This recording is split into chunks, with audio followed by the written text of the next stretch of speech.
If the official story is true, and an astoundingly successful sneak attack from diabolical Muslims caught America totally off guard, then the White House surely must be highly motivated to turn heaven and earth, to use one of their own favorite cliches, to investigate the events of that day as quickly and thoroughly as possible.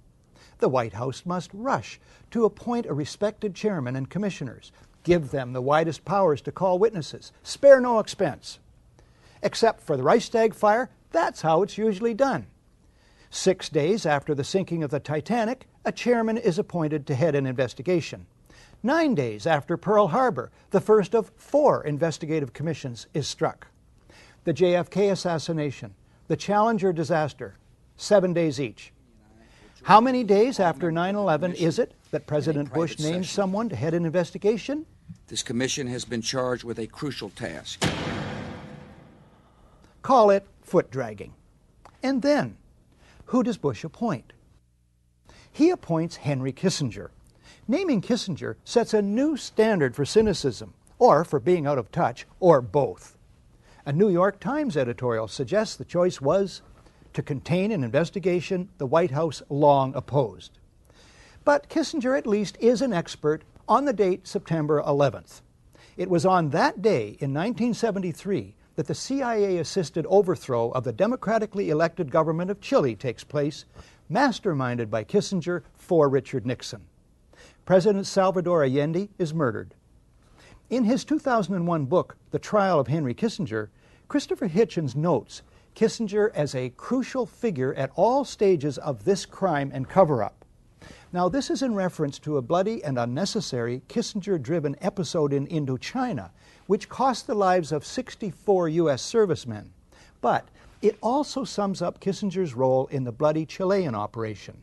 The cover-up is as important as the crime. The White House tries to install Kissinger, an expert at cover-ups, to head the 9/11 investigation. After a universal backlash, Kissinger backs off. Bush then names, it's 431 days now, Thomas Kean and Lee Hamilton as co-chairmen. Kean's Azerbaijan oil connections and other conflicts of interest should make him ineligible from the outset. He earlier co-chairs the Homeland Security Project. Observers have noted that huge profits are to be made in the surveillance and security industries these days.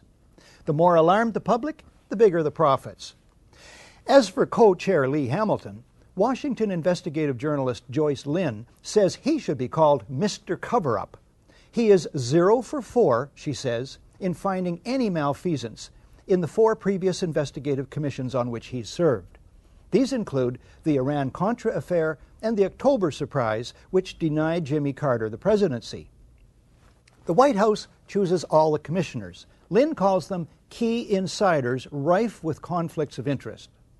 The White House brazenly appoints as the executive director one Dr. Philip Zelikow, a right-wing Republican hawk deeply involved in the Bush circle, a member of the Bush-Cheney transition team, and a National Security Council advisor with Condoleezza Rice under Bush 1.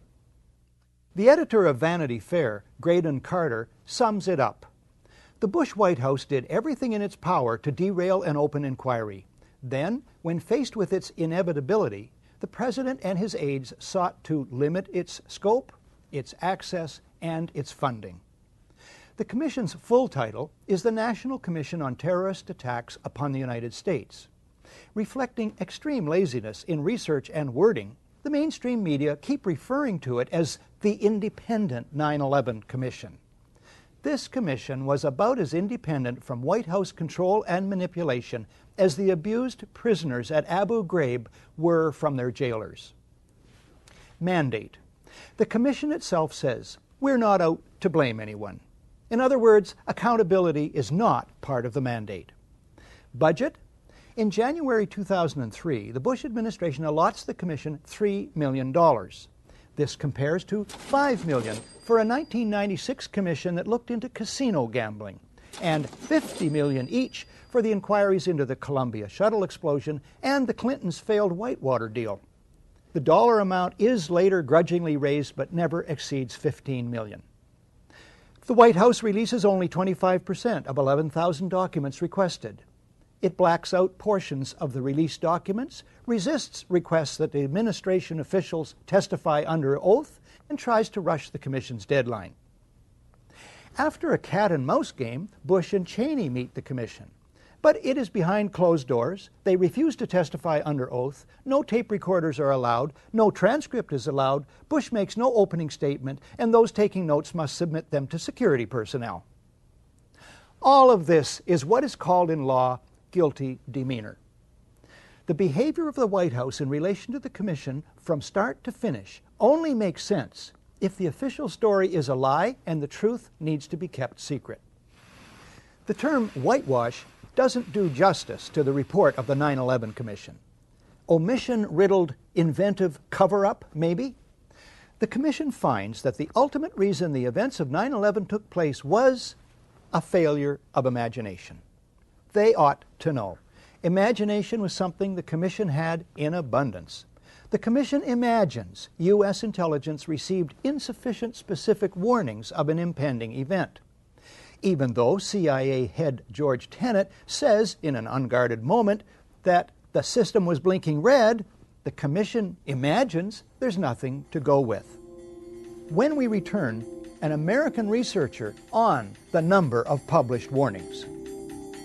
A community rates low on an information scale when the press, radio, and other channels of communication are controlled by only a few people. And if books and newspapers and the radio are efficiently controlled, the people will read and accept exactly what the few in control want them to.